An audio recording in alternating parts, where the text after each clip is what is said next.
واقسموا بالله او بقسموا خلف الله جهد ايمانهم سخت قسموا النبي لا يبعث الله جن برا پس الله جل شانه من يموت اغسوچ مرش بلا ولنا وعدا عليه حقا وعدد هذا قسم اختلي ولكن اكثر الناس لكن اكثر خلقنا لا يعلمون نبي ليبين لهم الذي ليبين جوازه لهم قدوي الذي اخبر يختلفون فيه في اختلاف ويبابيك وليعلم او تبوها شيء الذين اخلق كفروا كافران انهم كانهم بشكل كانوا كاذبين تليود كافران تروجن انما قولنا بشكل زمونا لشيء يوسستا اذا اردناه هر كلمه من ارادو خداغي ان نقول له نقول اغيتا كن تشاء فيكون ابشي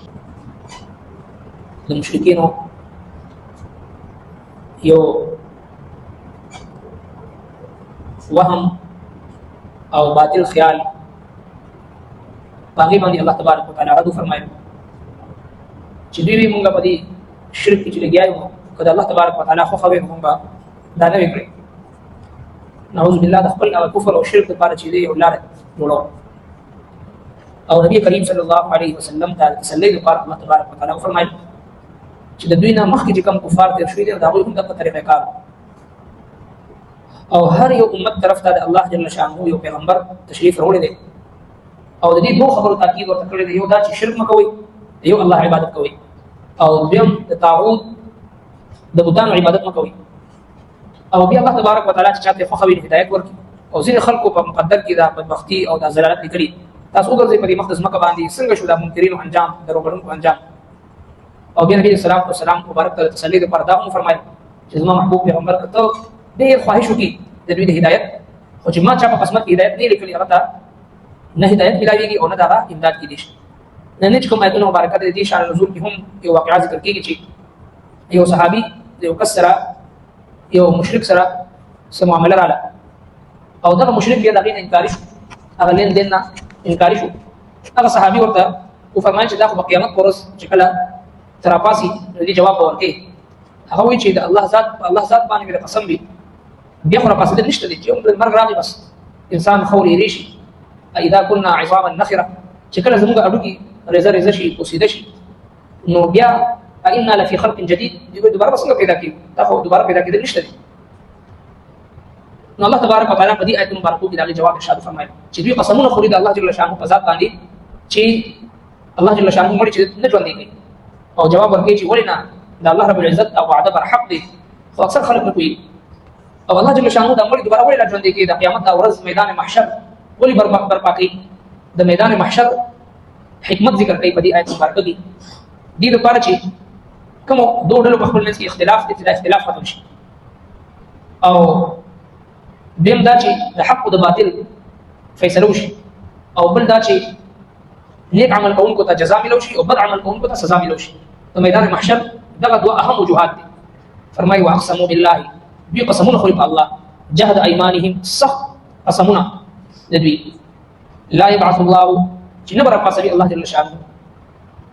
من يموت سوق چې مرشي سو یو ځل مرشو بده دي راپاسېدل نشته دوی قسمونه خوري حالانکه والبعث بعد الموت دا زموږ استادو د ایمانیات رساله آمنت بالله وملائكته وكتبه ورسله واليوم الاخر والقدر خيره وشره من الله تعالى والبعث بعد الموت بعث بعد الموت د مرګ بعد دوباره راپاسېدو باندې ایمان وروړل قیامت پر ورځ باندې ایمان وروړل دا زموږ استادو ایمانیات نه او دوی دا نه انکار کوي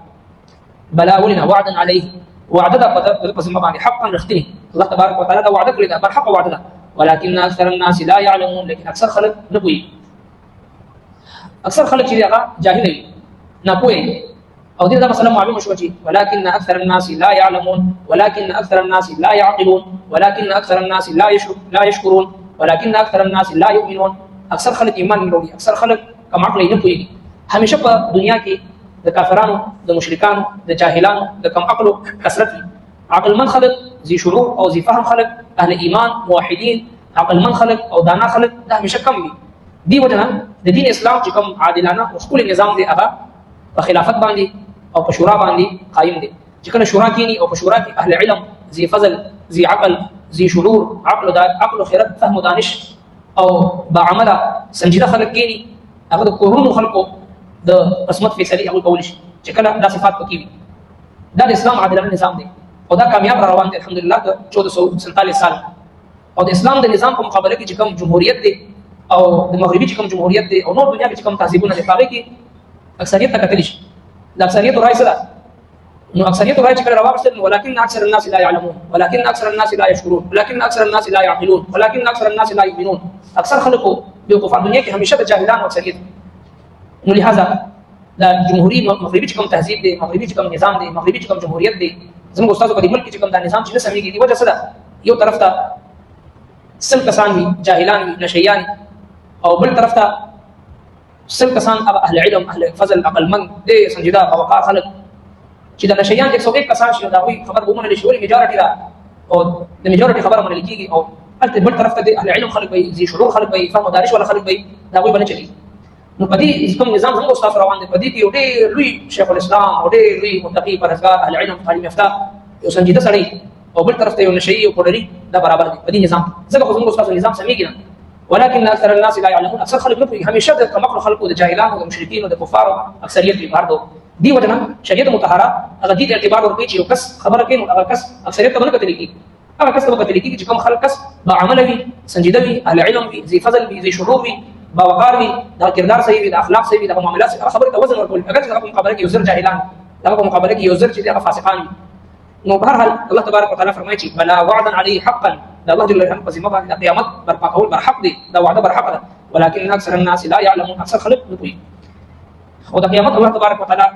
ولي برپا کوي ليبين لهم جواز الكذب الذي اخبر يختلفون فيه چې اختلاف کول باقي وليعلم الذين كفروا او چې په شي هغه خلک چې کافران دي انهم كانوا كاذبين چې بشک دوی کافرانو د پته ولګي چې موږ په کفر باندې په جهالت باندې پراته یو دا چې خپل باطل باندې کېدل پته ولګي دیم دا چې الله تبارک وتعالى نیک عمل کوونکو ته جزا ورکړي او بد عمل کوونکو ته سزا ورکړي